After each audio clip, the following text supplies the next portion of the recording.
In this video, I'm going to show you how to add a new indicator in MT5. So if you want to choose an indicator which already is pre-installed inside MT5, you want to go to Navigator over here on the left. So go to View up top and click on Navigator if it's not showing, or press Ctrl and N on your keyboard.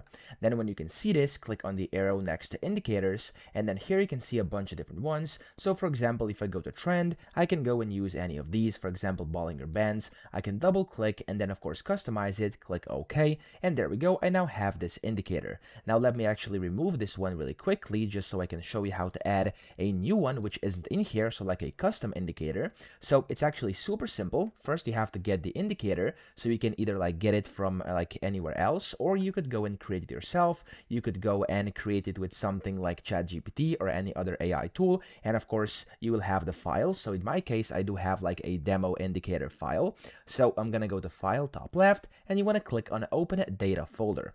Now when you do this, it's going to open your File Explorer, and you want to go to MQL5. So inside here, open this and then open Indicators.